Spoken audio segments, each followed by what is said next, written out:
Bonsoir. D'abord, vous remercier pour l'accueil, pour l'invitation et avec surprise, tout ce qui vient d'être dit est exact. Voilà. Alors, populisme, je citais toujours. Pourquoi je me suis déclaré comme populiste au départ? Parce que je me souviens du 29 mai 2005 où Serge Juillet, alors ça, pour vous ça vous ne dit rien, mais qui était directeur de Libération, donc le journal de la gauche, avait titré sur une épidémie de populisme au moment où 55% des Français, 80% des ouvriers, 71% des chômeurs, 67% des employés, donc un véritable vote de classe, disaient non au traité constitutionnel européen, c'est-à-dire non à la concurrence libre et non faussée, non à la libre circulation des capitaux et des travailleurs, y compris avec les pays tiers. Je pense que c'est une date marquante, peut-être que je la citerai encore dans le fil du débat, mais ce soir-là, donc la réaction de Serge Juillet, d'un représentant de la gauche, est de titrer sur une épidémie de populisme. L'usage du mot populisme comme une injure me surprenait.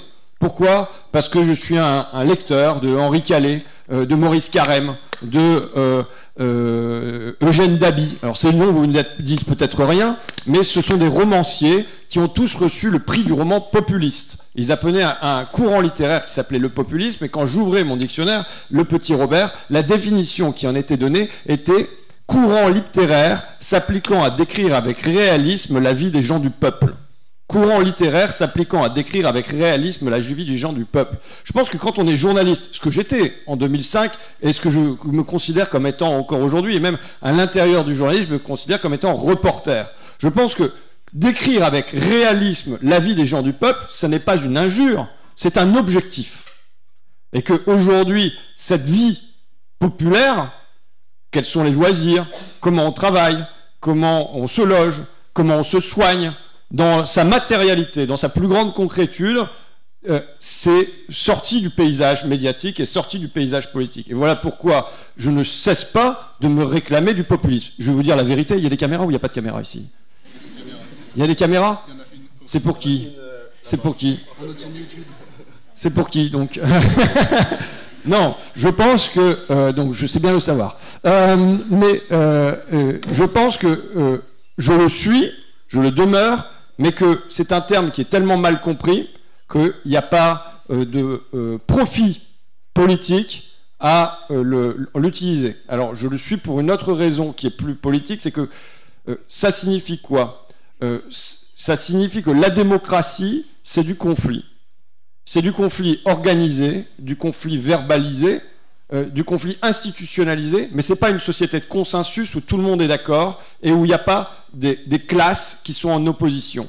Ça existe. Et le cœur du populisme, c'est de penser qu'il y a une opposition, que cette opposition, elle n'est pas entre les races, mais elle est centralement entre les classes, entre le peuple et des élites, et ainsi de suite. Donc voilà pourquoi, en gros, je pense, et je le suis encore constamment.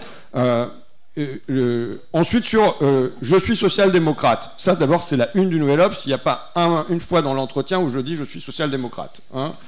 Non, mais voilà, bon, je ne vais pas faire des protestations, mais c'est la réalité. Quand ils m'interrogent, alors vous êtes social-démocrate, vous avez voulu vous sodomiser, mais je leur réponds, écoutez, ça fait des années que je dis aux socialistes, la social-démocratie est une belle chose. Moi, je suis de gauche et j'en embrasse toutes les traditions. Mais la réalité, c'est que moi, je suis social et moi, je suis démocrate. Mais vous, ça fait des années, des décennies que vous n'êtes plus sociaux ni plus démocrates. Depuis le 29 mai 2005 sur la démocratie, ils se sont assis avec le traité de Lisbonne sur le choix de 55% des Français. Et sociaux, quand on fait de la modération salariale depuis 40 ans et de la flexibilité du marché du travail, ça n'est pas être sociaux.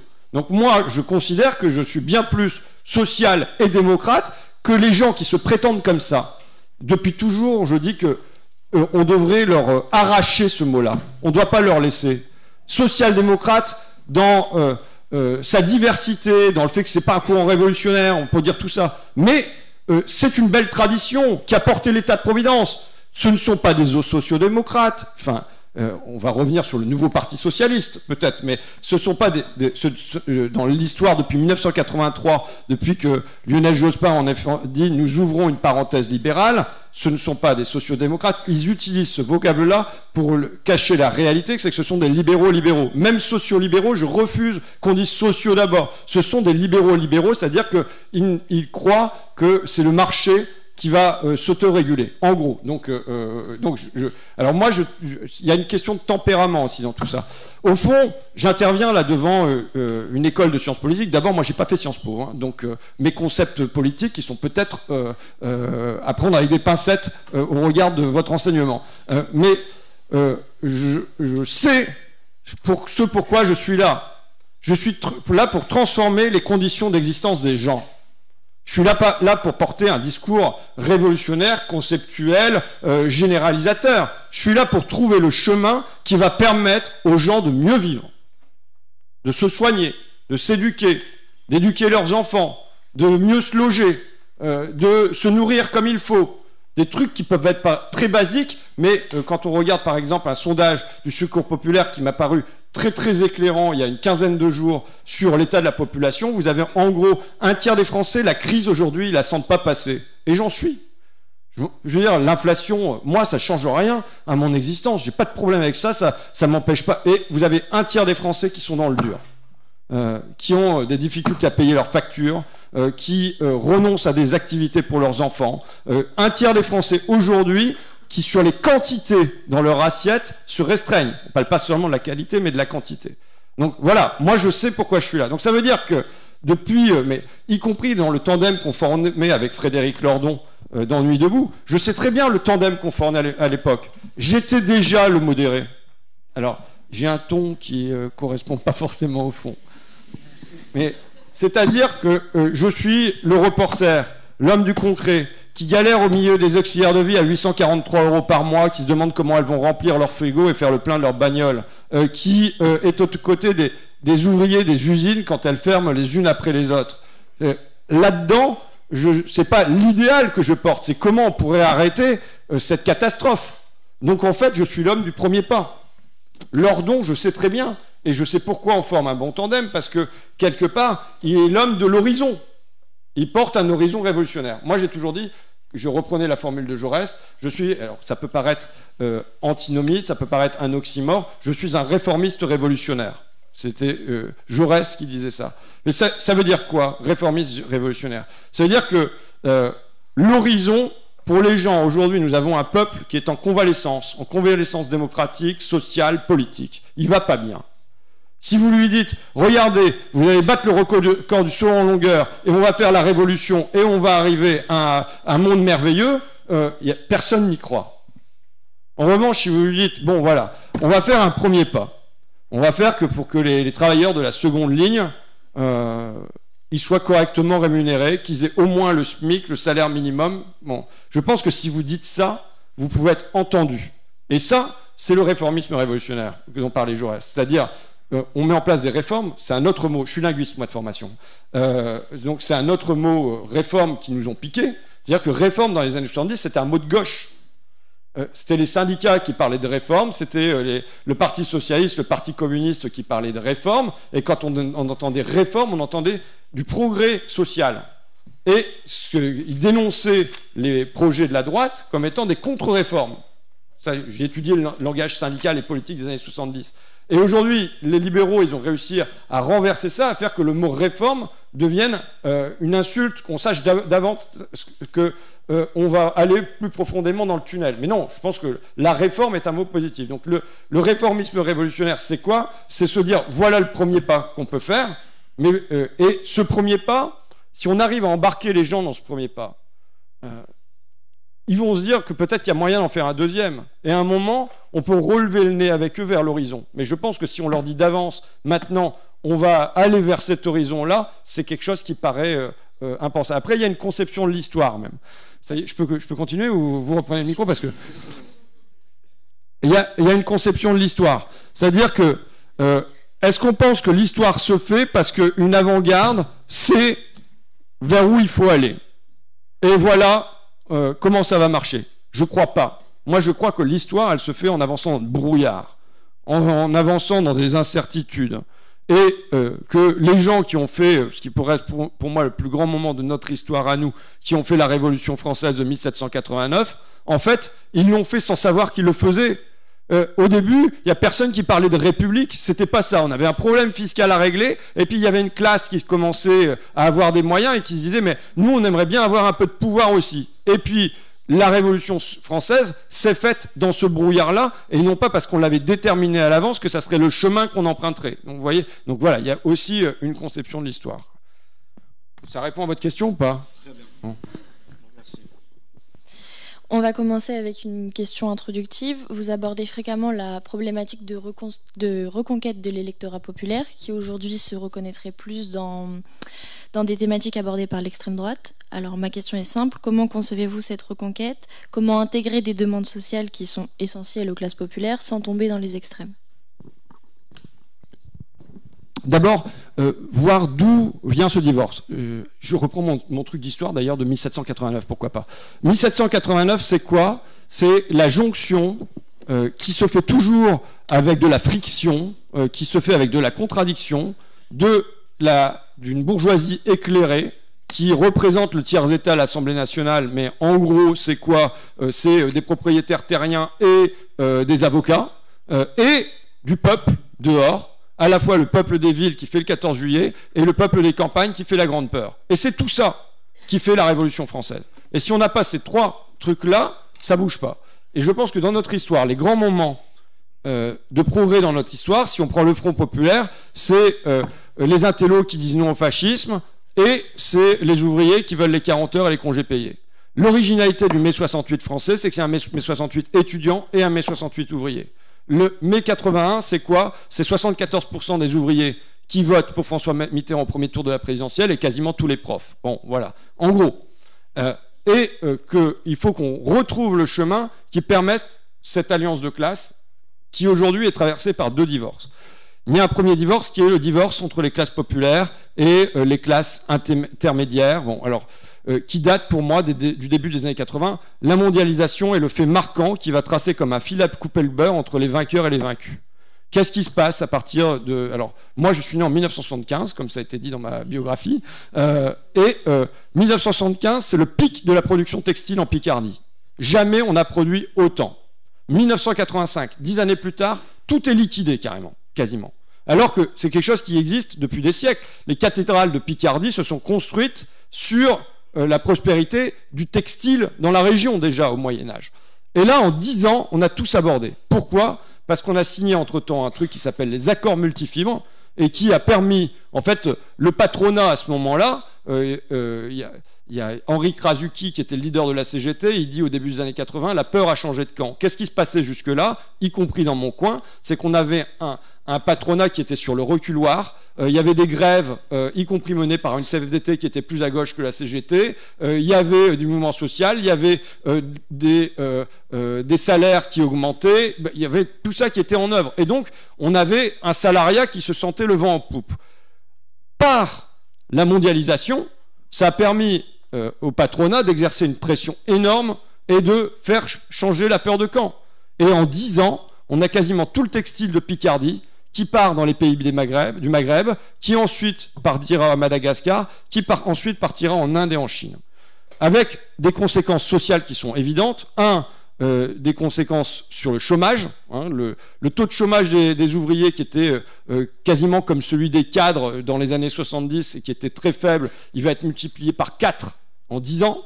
Alors que dans les professions intermédiaires et dans les professions supérieures, ça va stagner à peu près. Et encore aujourd'hui, on a un chômage dans les professions intermédiaires qui me semble est de 6%, alors qu'il est à 18% chez les ouvriers non qualifiés. Donc on a une déconnexion entre les deux qui va donner un rapport, et y compris sur le terrain des revenus. En gros, il faut comprendre ce que produit la mondialisation. Je vais le dire avec des mots savants, puisqu'on est ici. C'est un théorème qui s'appelle le Schechter-Ohlin, qui dit que à l'ouverture des économies répond une inégalisation interne des sociétés. Ça veut dire quoi? Pour le faire en mode pas Sciences Po, ça veut dire que l'ouvrier de chez moi, de Dunlop, on va lui dire, mais regarde, le pneu il nous coûte trop cher parce qu'il peut être fabriqué en Estonie beaucoup moins, et donc on l'invite à regarder vers le bas et vers l'Est, Tandis que le patron de Total, il va dire, écoutez, regardez, je ne suis pas assez payé, le patron d'Exxon, il est beaucoup mieux payé que moi, donc le haut, il regarde lui vers l'ouest et vers le haut. Donc ça crée une inégalisation interne des sociétés. Bon, voilà. Et donc, y compris donc, sur le terrain du chômage, mais aussi sur le terrain du revenu. D'accord ? Donc ça a des conséquences. Ensuite, qui sont des conséquences politiques. C'est que les uns vont vivre la mondialisation comme étant une agression très concrète sur eux-mêmes. Mais alors, ça veut dire que dans mon coin, c'est des récits de vie où les... Ah, mais tiens, ça y est. La semaine dernière, ça va être souvent comme ça. Hein. Mais la semaine dernière, j'interrogeais Corinne et Maurice, je fais un truc sur les petites retraites. En vue de la bagarre sur les retraites, évidemment, j'essaye d'engranger des témoignages donc des gens qui, à eux deux, ont 1 600 € de retraite, donc je regarde quel est leur parcours de travail, mais en fait, ça s'explique parce qu'ils ont des carrières qui sont hyper hachées. Tous les deux, n'en étant pas sur le même site, l'un travaillait dans les dérailleurs de vélo autour d'Abbeville, et l'autre travaillait dans les pédaliers de vélo, dans 2 usines différentes. Mais l'un connaît une fermeture d'usine en 1979, l'autre en 1982. Et en fait, à partir du moment où leurs usines sont démembrées, ça va être des carrières où l'une va se retrouver dans l'entretien, dans la restauration, dans l'autre dans l'élagage des arbres, mais jamais avec une carrière dans la durée, toujours avec des sautes de contrat. Et donc, voilà, c'est une violence pour eux. C'est surtout, il faut comprendre ça, sur les usines, c'est une violence pour que vont devenir nos enfants. Ça ne met pas en cause seulement celui qui est en emploi dans l'industrie, c'est une interrogation existentielle sur quelle est notre place dans le monde. Je citais Flodor dans les chips, je me souviens d'une ouvrière de chez Flodor qui conseillait à mon ex-campagne, qui était journaliste avec moi, surtout ne faites pas d'enfants. Donc un certain malthusianisme, parce qu'on se dit que finalement il n'y a pas de place pour nous dans la société. Évidemment, ça a des conséquences politiques. Ça a des conséquences politiques parce que finalement les perdants de la mondialisation, ils n'ont pas eu de porte-voix fort. Ils n'ont pas eu de porte-voix fort. Qu'est-ce qui s'est produit ? Une première chose, comment le Front National a récupéré la mise, pour le dire clairement. La première chose, la gauche, quand elle arrive au gouvernement, alors que jusqu'à maintenant, y compris le Parti Socialiste, y compris François Mitterrand, disait qu'il était dans la lutte des classes, qu'il y avait des gagnants et des perdants, qu'il y avait des ouvriers, des patrons, qu'il y avait des actionnaires et des salariés, enfin une certaine dichotomie un peu manichéenne du monde social, mais qui était la construction qu'il proposait aux électeurs, aux citoyens. Eh ben, ils se disent, mais finalement, le monde est devenu plus complexe, c'est une vision archaïque, il faut être plus moderne que ça. Donc on évacue ce truc binaire. Comme me le dit un politiste qui s'appelle Patrick Lehing, alors peut-être que ici vous en avez entendu parler, mais qui est un grand politiste, il me dit, mais finalement, c'est pas parce qu'on cesse de parler comme ça que les gens, et en particulier les gens qui vont mal, ils cessent de voir le monde de manière binaire. Au fond, on voit tous le monde de manière binaire. Il y a le bien et le mal, il y a le juste et l'injuste. Vous voyez, donc on découpe le monde de cette manière-là. Mais à partir du moment où on leur dit, c'est plus entre le haut et les bas, le petit et les gros, les riches et les pauvres, que sur le terrain social que se fait cette dichotomie, il y a une reconstruction qui se fait sur le terrain des jeunes et des vieux, des hommes et des femmes, et évidemment de manière centrale, des Français et des étrangers. Et c'est là-dessus, en proposant cette dichotomie-là, que le Front National de Jean-Marie Le Pen prospère dès 1985. Ça, c'est la première chose. La deuxième chose, c'est que je disais, il n'y a pas de porte-voix fort des perdants de la mondialisation. La gauche du Parti Socialiste dans les années 80-90, elle accompagne une mondialisation. D'ailleurs, Jacques Delors est président de la Commission européenne et Pascal Lamy, socialiste aussi, est lui directeur de l'OMC, de l'Organisation mondiale du commerce. Et du coup, on a un changement idéologique qui se produit au Front National après 1989. Je suis un grand lecteur des programmes économiques du Front National. Je suis y compris allé à la Bibliothèque nationale de France pour recueillir les premiers tracts du Front National en 1972, parce que je trouve que ce qu'ils disent sur le terrain économique n'était pas étudié. Et donc, qu'est-ce qu'ils disent jusqu'en 1989 ? Ils sont libéraux à fond, plus que Reagan. Leur congrès s'ouvre sur l'hymne européen. Pourquoi ? Parce que l'Europe, c'est le rempart contre le bolchevisme. C'est comme ça, c'est une citation du Front National.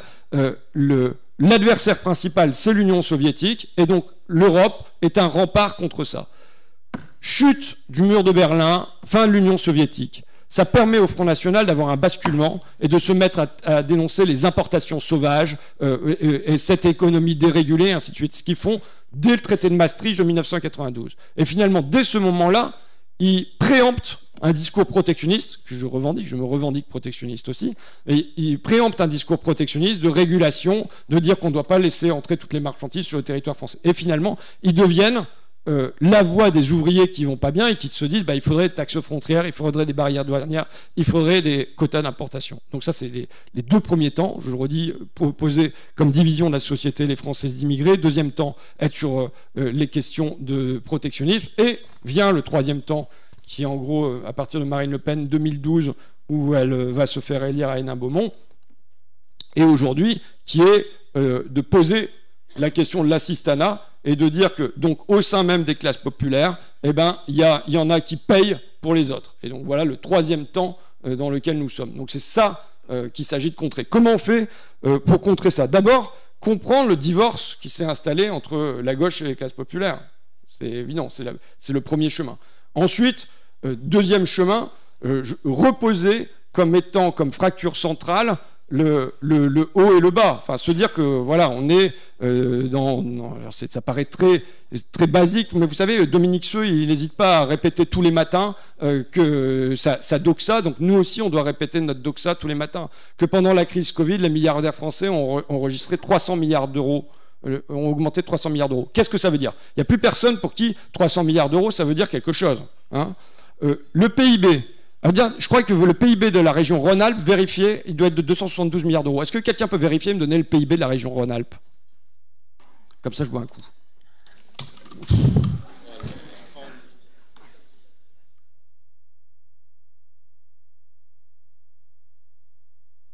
« 272. Ah, tu vois, j'ai bien mémorisé.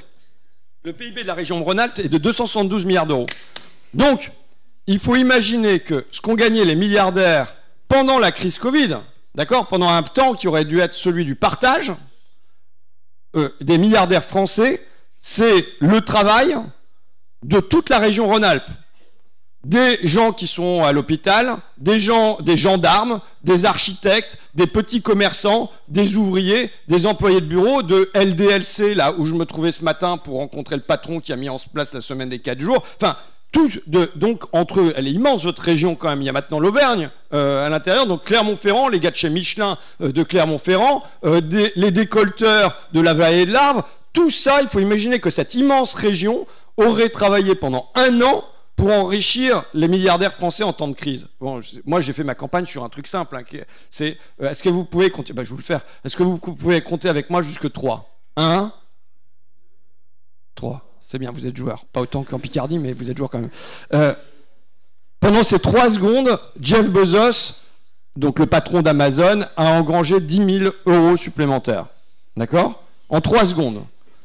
C'est l'équivalent, ma suppléante s'appelait Hayat Matboua, et elle est accompagnante d'enfants en situation de handicap. Et donc, en 3 secondes, Jeff Bezos a gagné autant que Hayat Matboua en 1 an. Bon, quand on dit ça aux gens, vous savez, ils perçoivent bien quelle est l'injustice majeure de la société et vous les ramenez à vous. Mais quand on dit que, j'ai calculé, le yacht de Bernard Arnault, basculons sur le terrain écologique, le yacht de Bernard Arnault, en 1 mois, puisqu'il a été suivi, vous savez, il a été suivi, il a été en Croatie, il est allé en Sardaigne, je ne sais pas trop où est-ce qu'il allait, mais enfin, en 1 mois, le yacht de Bernard Arnault en émissions de CO2, c'est l'équivalent de 625 années d'un Français moyen. En 1 mois. Et on ne parle pas de ses jets privés et de toutes ses résidences. Juste son yacht. C'est sûr que ce qu'on dit aux gens que la solution pour baisser, c'est de faire des zones à faible émission et que les bagnoles ne rentrent plus en ville, ils voient quand même qu'il y a une injustice majeure, que l'injustice majeure, elle est vis-à-vis de ce qui est tout en haut. Donc je pense que l'une des clés, je ne vais pas faire plus long, mais l'une des clés, c'est de reposer comme injustice majeure ce truc entre le capital et le travail, ce truc un peu manichéen. Moi, j'ai plein d'autres trucs à dire, mais je vais vous relaisser la parole. Après, je pense... Oui, vas-y. J'aimerais rebondir sur quelque chose. Je vais me permettre de faire une petite histoire comme vous. Cet été, j'ai travaillé en tant qu'intérimaire dans une usine à Saint-Étienne, donc grand bassin minier qui est en perdition économique depuis maintenant plusieurs décennies. Et à mon grand étonnement, il y avait finalement plus grand monde qui était de gauche à l'usine. Il y avait forcément de l'extrême droite qui a gagné du terrain. Il y avait des gens qui n'avaient pas le droit de vote parce que, qu'on n'oublie pas, l'immigration est toujours bien utilisée dans les questions économiques. Et moi, ce que je voulais vous demander là-dessus, monsieur Ruffin, c'est comment on arrive aujourd'hui à avoir une gauche qui va allier les classes populaires, comme le faisait le PCF des années 60, mais qui plafonnait à une trentaine de pourcents, sans tomber dans une gauche qui se trahit avec le PS, et ni dans une gauche qui s'oublie et qui tombe un peu dans les méandres de la politique française, comme ça a été le cas en 2017, et un peu moins le cas en 2022, même si c'est sur une pente un peu ascendante. Donc j'ai partiellement répondu à la question. Je pense qu'il y a deux travers. Je pense qu'il faut partir des besoins des gens. Enfin, je vais dire un truc tout con. Je vais politiser. Vous savez, il y a deux démarches. On oppose souvent Jean-Luc Mélenchon et moi, et je pense qu'on a une complémentarité possible. Il est un philosophe qui part des idées et qui parfois arrive au réel. Et moi, je pars du réel. Et parfois je m'élève jusqu'à des idées. Voilà. Mais j'ai mal aux dents. J'ai une rage de dents. Voilà. Depuis hier, j'ai une rage de dents. Alors qu'on pourrait se dire, bon, qu'est-ce que ça a de politique ? Les dents, c'est éminemment politique. Parce que moi, c'est bon, le dentiste, il vient de me rappeler pendant que j'étais au bistrot à côté. Et j'ai un rendez-vous pour vendredi matin. Donc vous voyez, coup de chance. Enfin, je suis un privilégié en Picardie. Comme j'ai ça, je me dis, tiens, je vais rappeler l'une de mes accompagnantes d'enfants en situation de handicap, qui s'appelle Aline, dont je savais qu'elle avait mal aux dents, mais un mal de dents terrible. Et je lui demande, bah alors, t'as trouvé un rendez-vous ? Ouais, mais non, en fait, j'ai galéré pour avoir un rendez-vous chez le dentiste. J'ai mal depuis décembre de l'année dernière. J'ai pu passer par une clinique privée, mais qui m'a fait un diagnostic, mais ils prennent pas la CMU, ils prennent pas la sécurité sociale, c'est pas pris en compte. Et ensuite, là, ils me renvoient vers un dentiste pour janvier. Mais le problème, c'est que il me manque des tas de dents, je suis obligé de mâcher sur mes gencives, si je veux changer toutes mes dents, c'est 1 900 € par dent à changer, j'en ai 5 à changer, c'est pas possible, je vois pas comment je vais y arriver. Comprendre ça, c'est un témoignage que j'ai de manière régulière, c'est-à-dire l'éloignement de la République à l'intérieur de la mâchoire. Mais ouais, quand vous souffrez du matin au soir de vos dents, et que vous ne parvenez pas à avoir un rendez-vous chez le dentiste et que vous ne pouvez pas vous faire soigner et que vous avez là une souffrance lancinante à l'intérieur de la mâchoire, c'est dans le concret et non pas sur le terrain des idées un éloignement de la République. Mais vous savez, quand vous prenez le train le matin, moi j'ai pris le train ce matin pour venir à Lyon en TGV business class, vous voyez, parce que je suis député, je voyage en première et je paye 0 €. C'est l'un des privilèges dont je jouis avec bonheur. Il y a un gars qui me salue à l'entrée du train, qui bonjour, on vous souhaite un bon voyage, et ensuite il fait placer le petit chariot pour vous demander si on veut le petit déjeuner, il est offert, il est gratuit, qu'est-ce que vous voulez des sablés, vous voulez du... Ah ouais, c'est vrai, je vois qu'il y a des interrogations, mais c'est vrai. Quand vous voyagez en TER entre Amiens et Paris, parce que c'est... Voilà, là vous attendez dans le froid, il y a des trains qui sautent les uns après les autres. Votre journée, elle commence en n'ayant pas de place assise et en étant sur les marches ou debout. Ça veut dire quoi ? Au-delà du fait qu'on est en retard à nouveau au boulot, qu'il y en a qui renoncent à leur formation et qui disent je ne peux pas aller faire ma formation à Paris, je vais la prendre plus près de chez moi parce que c'est plus possible. Au-delà de ces choses très concrètes, c'est un sentiment d'humiliation qui arrive dès le début de votre journée. Bon sang, je bosse pour mon pays. Et voilà comment je suis traité dès le matin. Mais si vous regardez un autre thème qui, moi, me tient à cœur, le numérique, ce qu'on appelle la dématérialisation. Il ne faut pas appeler ça la dématérialisation parce qu'il y a immensément de matière. Quand vous avez un ordinateur, que dedans, il faut de l'énergie pour envoyer des mails et ainsi de suite, c'est beaucoup de matière. En vérité, ce n'est pas de la dématérialisation, c'est de la déshumanisation. Et quand vous avez des gens qui doivent partir à la retraite, et qui n'ont pas de personnes à rencontrer à la CARSAT, qu'il faut qu'ils envoient des mails avec des mots de passe, des codes, et qu'ils scannent leur fiche de paye. Mais c'est pareil, c'est un sentiment d'humiliation et d'éloignement de la République. Et je pense que la première chose à faire, c'est de manière très concrète résoudre ces problèmes-là. Enfin, d'abord en avoir conscience. Moi, je dis que par exemple, sur le travail, il y a des métiers qu'il faut citer. Je suis venu à Lyon, pourquoi? Je suis venu à Lyon parce qu'il y avait un truc sur les métiers du soin. Moi, je pense qu'on doit héroïser aujourd'hui l'auxiliaire de vie, côté féminin, le cariste, côté masculin, parce que si vous n'avez pas l'un et l'autre, l'auxiliaire de vie, les personnes âgées, elles dépérissent à domicile, le cariste, vous ne l'avez pas, vous n'avez plus un rouleau de papier cul et une boîte de cassoulet dans la supérette à côté de chez vous. Voilà qui tient le pays. Et de la même manière que le Parti communiste héroïsait le mineur de fond et le métallo dans l'après-guerre, je pense qu'aujourd'hui, il nous faut héroïser l'auxiliaire de vie et le cariste, et il faut se demander, dans leurs conditions matérielles d'existence, qu'il s'agit de connaître, ne pas être dans le ciel seulement des abstractions, eh bien, comment on va faire pour améliorer ça et qu'ils sentent qu'on parle de leur existence de la manière la plus concrète possible, quoi. Et concrètement, vous le feriez comment, vous? C'est-à-dire, là, demain, vous devez vous présenter à la présidentielle et vous devez rassembler à la fois l'électorat de gauche classe supérieure et l'électorat classe populaire, et vous devez faire en sorte que ces personnes s'entendent, alors qu'elles ont pourtant des besoins qui sont totalement différents. Vous faites comment, concrètement? Alors, je veux dire plusieurs choses. D'abord, sur le terrain des dents, tu vois. Non, mais faut rester scotché à son truc. Sur le terrain des dents, je pense que, tu vois, quand Hollande avait dit les 100 dents, moi, je ne me suis pas exclamé, indigné, parce que je considérais que le constat était juste. Voilà. Malheureusement, vous pouvez repérer les gens à leur classe sociale, à leur dentition, bien souvent. Maintenant, le problème, c'est si tu es de gauche, si tu es un président de gauche, tu ne dois pas en rester à un constat cynique, tu dois se demander comment tu transformes les choses. Et par exemple, très concrètement là-dessus, moi je suis pour qu'on ait des fourgonnettes de dentistes qui circulent dans les campagnes et dans les quartiers et qui aillent apporter du soin de proximité. Mais je pense aussi qu'il faudrait penser une vraie politique de prévention de tout ça, sur comment on fait pour qu'il n'y ait pas des futurs sans dents, mais que dès maintenant, on ait des véritables objectifs de prévention là-dessus. Donc voilà, pour prendre les choses. Après, pour rassembler la société, moi je pense que... je prends Roosevelt 1942, moi. Je dis Roosevelt 1942, en 1942, il entre en guerre et il n'a pas de bombardiers, ou en tout cas il en manque, de bombardiers, de tanks, de porte-avions. Qu'est-ce qu'il fait? Il canalise toute l'énergie du pays, tous les savoir-faire du pays, la main-d'œuvre du pays, tous les capitaux du pays en une direction qui est l'économie de guerre.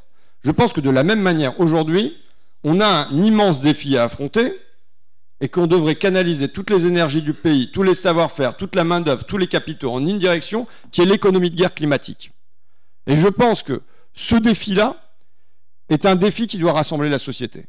Qui doit rassembler la société, c'est pour ça que je pose la question du travail aussi, qui doit rassembler la société en ayant un objectif commun à affronter et en présentant, parce que le risque, quand on parle d'écologie, moi dans mon coin, l'écologie, il va me faire changer ma bagnole alors qu'elle roule encore très bien, et qu'est-ce qu'il va vouloir faire de ma chaudière? Voilà ce que... et je pense qu'il faut présenter aux classes populaires l'écologie comme étant aussi du travail.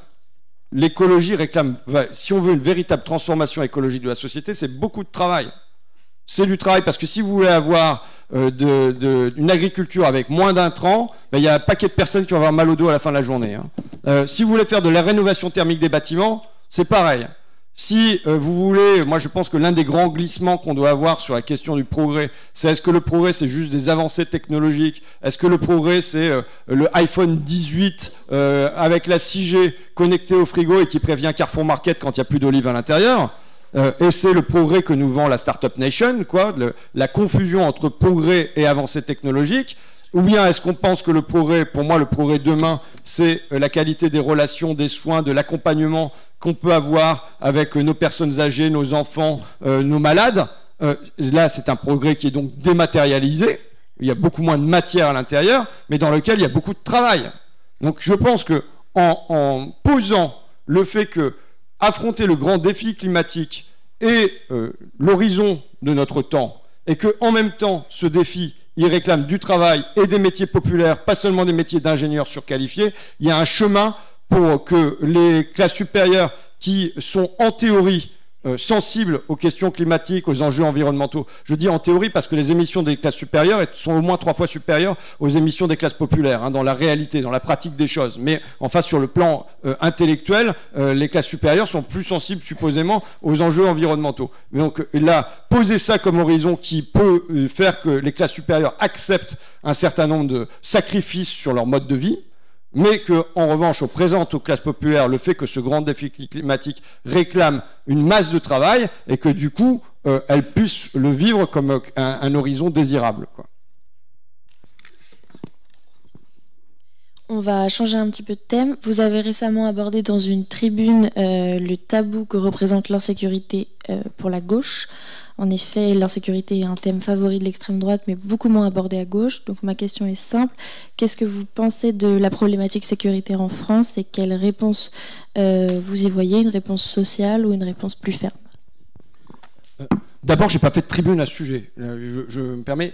En fait, pendant ma campagne, en bon député reporter, j'ai rendu compte régulièrement des gens qui n'arrivaient pas à payer l'EHPAD pour leurs femmes qui avaient Alzheimer mais qui en étaient venus à vendre leur maison, de l'ouvrier à la retraite du bâtiment qui, à peine arrivé à la retraite, s'était chopé un cancer du poumon 3 fois d'affilée. Enfin, en fait, j'ai fait une chronique régulière de ma campagne. Il se trouve que l'une des chroniques a été sur une personne qui habite dans un quartier populaire, qui vit dans l'angoisse parce qu'elle ne peut pas dormir la nuit. C'est pas seulement dans l'angoisse, elle n'arrive pas à dormir la nuit parce qu'il y a de la musique tout le temps, parce que quand elle rentre chez elle, c'est avec inquiétude, parce qu'il y a du trafic qui se déroule jusque sur sa porte. Donc voilà, je dis juste que c'était un papier dans une série de papiers. J'ai pas cherché à mettre plus que ça l'éclairage dessus, mais en revanche, je pense que quand on est de gauche, on ne doit pas fermer les yeux là-dessus.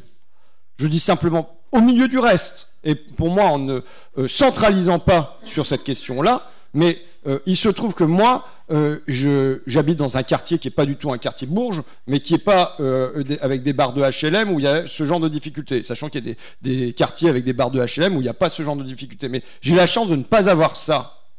Quand j'ai quelqu'un qui souffre de ça, je ne dois pas mettre mes mains sur les yeux et mes doigts dans les oreilles. Parce que sinon, je n'aide pas à transformer ça et à faire prendre conscience aux gens qu'il y a quelque chose qui n'est pas juste. Moi, je n'ai pas à vivre ça, et elle a à le vivre, et il y a des tas de personnes qui sont dans cette situation-là. Maintenant, quelle est la réponse? Ensuite, quelle est la réponse politique à y apporter? 2 choses. D'abord, je ne suis pas contre le fait que parfois, il y a des interventions musclées. Que les choses... voilà. Il y a parfois besoin de répression, et ça peut être une nécessité. Maintenant, la répression constante ne fait pas une réponse. Mais une répression, une intervention ponctuelle peut avoir des effets positifs. Maintenant, j'ai produit un rapport sur la police, sur qu'est-ce que doit être le travail de la police. Je considère que la police est un métier du lien. Alors, en fait, je reprends une réflexion d'un sociologue qui s'appelle Sébastien Rocher et qui a longtemps enseigné dans l'école des commissaires, qui en a été viré, mais qui considère que la mission centrale de la police, c'est une mission de confiance. Donc il y a une confiance qui doit être rétablie parce qu'aujourd'hui elle n'existe pas et il y a des zones où elle est bien endommagée entre la police et les habitants. Mais la mission centrale de la police devrait être de rétablir la confiance entre les habitants eux-mêmes. Voilà. Je prends toujours dans mon truc de reporter. J'arrive dans un quartier qui n'est pas loin que celui où ça s'est déroulé, mais pas exactement le même, chez des personnes qui souffrent de handicap mental. Handicap mentaux. 3 personnes qui vivent ensemble, mais simples d'esprit, on dirait. D'accord? Et du coup, qui sont un peu martyrisées par les gens dans le quartier, par des jeunes. Elles sortent, c'est pas seulement qu'on se moque d'elles, mais il y en a qui on met des coups, on leur balance des trucs dans le dos, elles osent plus sortir, enfin elles deviennent les victimes du quartier. Leur sœur, qui habite pas le quartier même, mais qui elle a tout son esprit, m'appelle pour dire regardez ce qui se passe. Mais là, est-ce que je demande à ce que la police intervienne pour réprimer tout le quartier qui fait ça? Non. En revanche, il manque là une médiation forte. monte là une instance de médiation qui rassemble les parents, les gamins du quartier, qui disent écoutez, vous avez ces gens qui vivent à côté de chez vous, ça ne doit pas être les boucs émissaires. Vous devez pouvoir vivre avec eux. Donc soit l'instance des médiations, c'est un adjoint au maire, soit c'est des médiateurs qui se baladent dans la rue, soit c'est, ça peut être aussi un rôle de la police. Voilà ce que je considère pour moi qui manque le plus aujourd'hui, c'est pas sur des grands crimes en général. Les gros problèmes que je rencontre, c'est sur des troubles du quotidien, c'est-à-dire on ne peut pas dormir la nuit parce qu'il y a trop de bruit.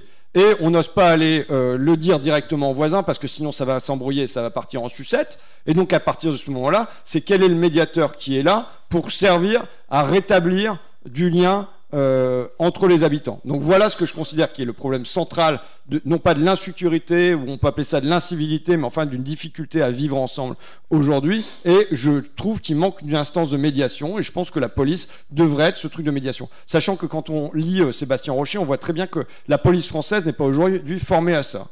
Elle est formée à incarner sur le plan juridique une autorité forte, et qui convient plus à la société dans laquelle on vit. Donc là, il y a des transformations à opérer dans la police, quoi. On va encore changer de sujet. Il y a un moment, vous avez été reçu par Sky de Thinkerview, qui est un grand spécialiste et fan des questions énergétiques et écologiques, et qui vous a un peu titillé dessus. Et il y a également quelques jours, et vous avez retweeté sur Twitter, le député socialiste Philippe Brun qui prend la parole à l'Assemblée et qui dénonce la fuite en avant de l'État, qui veut démanteler EDF après l'avoir renationalisé, entre guillemets. En clair, énergie et écologie sont des sujets assez brûlants ces derniers temps. En quelques phrases, quelle est votre vision des choses et quelles sont vos solutions pour les enjeux énergétiques et écologiques, toujours dans cette perspective de reconnecter la gauche et les classes populaires, parce que vous l'avez dit vous-même, c'est assez injuste de demander à quelqu'un de changer votre voiture quand vous n'avez déjà pas les sous pour vous nourrir, par exemple. Alors, je vais vous dire la vérité, c'est que les questions d'énergie, j'ai passé 3 mois l'année dernière à faire des tas de rencontres avec des gens dans le photovoltaïque, enfin à l'ADEME et ainsi de suite. Et moi qui aime bien trancher les problèmes, j'en suis arrivé à la conclusion que j'avais pas vraiment de conclusion. Donc voilà, c'est-à-dire que aujourd'hui, je suis assez approximatif. Enfin, dans les conclusions que j'en tire, je suis assez approximatif là-dessus. Je viens de lire un bouquin, c'est rare que ça m'arrive, j'ai fait un petit débat avec des auxiliaires de vie sociale mercredi dernier à Bobigny, et il y a un mec qui m'a remis son bouquin en auto-édition, je vous le dis, c'est comment La sobriété gagnante, d'un mec qui s'appelle Benjamin Brice, qui est doctorant, généralement, je jette toujours un coup d'œil à ce qu'on me remet, mais c'est pas toujours brillant, les trucs en auto-édition, ça peut être assez folklorique, des trucs sur les prophètes, de la médiation, enfin des tas de trucs un peu zarbi que j'ai, mais là, j'ai trouvé le truc vraiment marquant. Sur la première chose à poser, c'est la nécessité de la sobriété. Enfin, alors je sais bien que le thème a été repris par le président de la République, donc c'est toujours catastrophique. Je veux dire, Macron, il parle de bienveillance, du coup, après, tu n'oses plus être bienveillant. Il parle de convention citoyenne, du coup, tu t'interdis de faire des conventions citoyennes, alors que la bienveillance et la convention citoyenne, je pense que ce sont, au fond, des bonnes idées. Et en matière de sobriété, je pense que c'est quand même la première réponse à apporter sur plein de trucs. Donc ça veut dire la sobriété matérielle. Alors j'avais bien conscience, toujours en liaison avec mon mal de dents, je tombe sur Ma Santé Plus parce que j'ai regardé comment on pouvait avoir des remèdes temporaires au moins. Il y avait donc le paracétamol et le clou de girofle. Donc les boîtes de paracétamol que j'avais chez moi étaient périmées et on était dimanche. Donc je me soigne en ce moment au clou de girofle.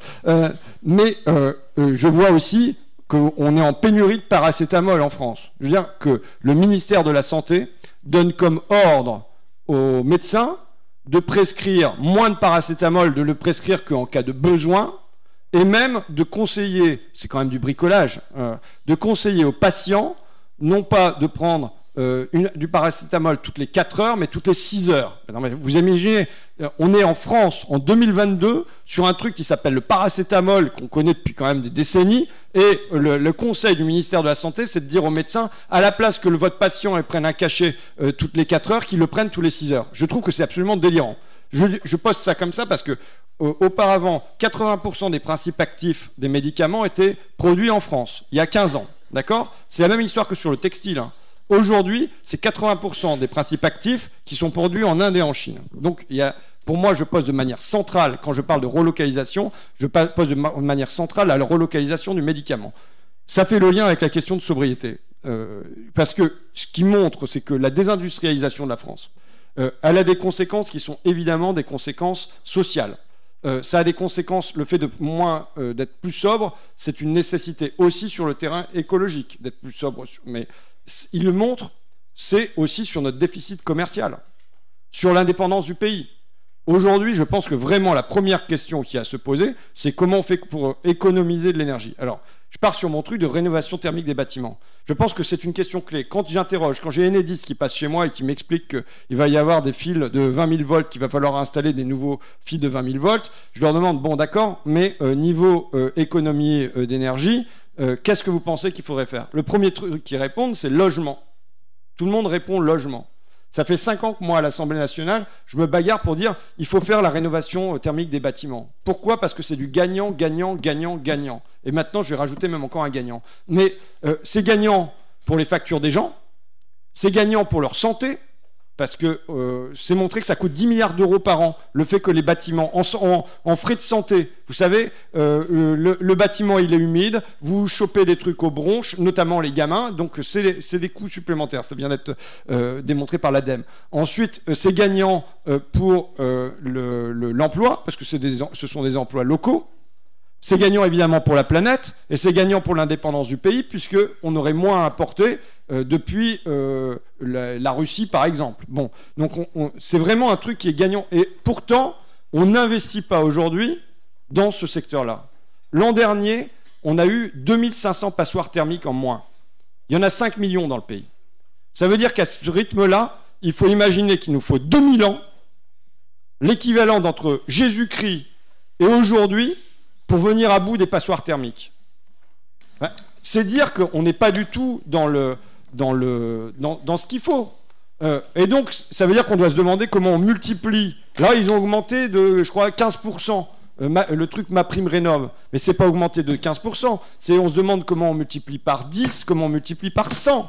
Même en multipliant par 100 au rythme où ça va aujourd'hui, on en aura encore pour 20 ans de passoires thermiques. Donc on voit très bien que là, il faut se demander comment on décuple, comment on centuple les efforts. Donc c'est la première réponse. Deuxième réponse, vous prenez le transport. Le deuxième voie de progrès, c'est sur évidemment les déplacements. C'est le deuxième truc. Mais les déplacements, pas d'investissement dans le ferroviaire, dont je parlais du train. Il n'y a pas d'investissement supplémentaire dans le ferroviaire. Moi, on a continué pendant les 5 dernières années à supprimer des emplois à la SNCF et l'État ne conçoit pas la SNCF comme étant son outil majeur sur le terrain de déplacement écologique, à la fois sur le terrain des passagers, mais aussi sur le terrain des marchandises. La Suisse, moi j'avais fait des reportages en Suisse il y a déjà 15-20 ans. La Suisse a instauré un truc, c'est quand on veut traverser le pays avec des marchandises, les marchandises, elles se foutent sur du rail pour traverser le pays. Nous, de la même manière, on devrait dire que toute marchandise qui traverse le pays, elle est sur du rail. Donc la première question pour moi, vraiment sur le terrain de la sobriété, on a énormément à gagner. Ensuite, évidemment, je pense qu'il faut sécuriser le nucléaire au présent. On parle beaucoup de sécuriser le nucléaire à l'avenir. Je pense que des reportages que j'ai faits, la sous-traitance dans le nucléaire, alors je ne sais plus qu'est-ce que c'est comme pourcentage, mais je crois que plus de 70% des emplois dans le nucléaire sont en sous-traitance. Ce qui pose deux problèmes de sécurité. Un problème de sécurité pour les installations nucléaires elles-mêmes et un problème de sécurité des gens qui interviennent dans le nucléaire. Pourquoi? Parce qu'ils interviennent à un moment dans le nucléaire, ensuite ils vont bosser dans un autre site et en fait on n'a pas suivi de tout ce qu'ils ont pu prendre comme radioactivité. Donc on ne sait pas ce que ça va donner en matière de troubles de santé. Tandis que quand les gens ils sont chez EDF et qu'on n'a que des gens qui sont sous statut, qui bossent chez EDF, on les sécurise eux-mêmes davantage et ça sécurise bien davantage la chaîne de production du nucléaire. Donc je pense que ça c'est un enjeu. Sécuriser le nucléaire, c'est pas un enjeu seulement pour 2040-2050, mais c'est un enjeu de le sécuriser aujourd'hui. Je ne prône pas une sortie la plus rapide possible du nucléaire. Je pense que on ne peut pas dire aux gens aujourd'hui qu'on va sortir immédiatement à la fois des énergies fossiles et du nucléaire. C'est pas audible. Donc je ne dis pas qu'il faut relancer de nouvelles centrales, mais en revanche, le parc existant, il faut trouver le moyen de faire qu'il soit avec le maximum de sécurité possible. Et évidemment, il faut bifurquer autant que nécessaire vers tout ce qui est photovoltaïque, éolien, et avec une démocratie de l'énergie. Moi, la première question que je pose, c'est quand est-ce qu'on va avoir un grand débat public sur l'énergie? Quand est-ce qu'il y a un certain nombre de questions? Je suis partisan du référendum d'initiative citoyenne, mais qui interroge les citoyens et qui leur demande qu'est-ce que vous voulez comme politique énergétique pour le pays? Alors, je voulais bien vous poser une toute dernière question auquel il faudra répondre relativement rapidement, même si ça va être très difficile, pour qu'en plus on ait le temps de laisser parler le public.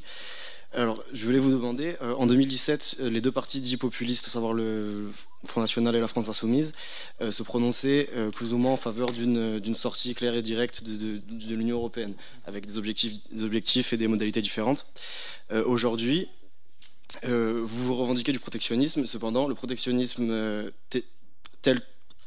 avec les traités européens tels qu'ils sont aujourd'hui, ces traités, par essence, s'opposent au protectionnisme. Donc, sans forcément parler de sortir du cadre de l'Union européenne, comment est-ce possible de remettre du protectionnisme économique? D'abord, 2017, il n'est pas exact que la France Insoumise était sur une logique de sortie de l'Union européenne. C'était plan A, plan B. Voilà. C'était plan A, plan B, et non pas une logique de sortie de l'Union européenne. Je pense qu'il y a des choses qui changent dans la donne, et qui change sur le terrain politique aussi. D'abord, la politique de l'Union européenne aujourd'hui apparaît comme étant plus en retrait pour deux raisons, c'est-à-dire moins au premier plan pour deux raisons. D'abord parce que post-crise financière, avec la crise surtout avec la crise Covid et aujourd'hui avec la crise énergétique, pour l'instant, on a relâché les cordons de la bourse. Donc, ça n'apparaît pas comme étant l'obstacle à la politique. Donc, je dis pour l'instant, parce qu'il est bien possible que les cartes dans la bourse soient à nouveau resserrées, qu'on retourne à l'ordolibéralisme allemand, par exemple, moi j'interroge, est-ce que l'inflation est un adversaire? Est-ce qu'on doit combattre l'inflation? À quel niveau une inflation est-elle acceptable? On a eu une inflation dans les années 70, on a très bien vécu avec. Donc comment, c'est pour ça que je pose la question de l'indexation des salaires, qui paye l'inflation? Donc bon, est-ce que l'objectif est de revenir à une inflation de 2%, comme ça a été posé, parce que les Allemands tremblent devant l'inflation? Donc c'est la première chose. On a une Union européenne qui est derrière pour cette raison-là. Une Union européenne qui est derrière pour une autre raison, c'est qu'au fond, on a une politique française qui aujourd'hui est plus libérale que l'Union européenne. Sur quelques points en tout cas. Quand l'Union européenne dit on taxe sur les transactions financières, qui freine, pas toute seule, la France, l'Allemagne aussi, mais la France freine ça. Quand l'Union européenne et c'est-à-dire Commission et Parlement, même la Commission dit on va aller vers un congé parental, un véritable congé parental, qui bloque la France. Quand avec ma collègue Leïla Chebbi, qui fait un remarquable travail sur cette question au niveau du Parlement européen, elle pose que les travailleurs des plateformes doivent pouvoir avoir les mêmes droits que les travailleurs, et donc ils doivent être considérés a priori comme étant des salariés avec des droits à la retraite, des droits au chômage et des droits à la sécurité sociale. Le Parlement européen est d'accord, la Commission européenne est d'accord. Qui bloque? Qui fait du lobbying au profit d'Uber et compagnie? La France d'Emmanuel Macron. Donc on a aujourd'hui une France qui est plus libérale que la Commission européenne. Donc du coup, je pense que ces deux éléments-là changent la donne. Ensuite, moi je pense que la position de la désobéissance, elle me paraît pleinement acceptable. Je suis protectionniste, je vais le rester. Maintenant, est-ce qu'on pense que ça va pas se relocaliser tout seul? Déjà, posons ça parce que Macron, Le Maire et compagnie, ils croient que c'est la main invisible du marché qui va produire un rééquilibrage, que la hausse des prix de l'énergie et notamment en matière de transport vont faire que naturellement les activités vont revenir dans le pays. C'est du pipeau. C'est du pipeau.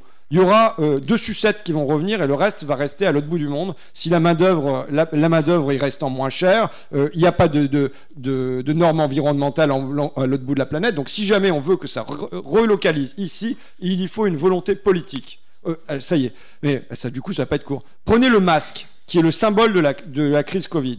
Dire la réalité. Emmanuel Macron a une véritable politique industrielle sur le masque. Il a voulu produire du masque en France. Il a donné des dizaines de millions d'euros pour que se créent des usines de masques en France. Se sont créées des usines de masques en France.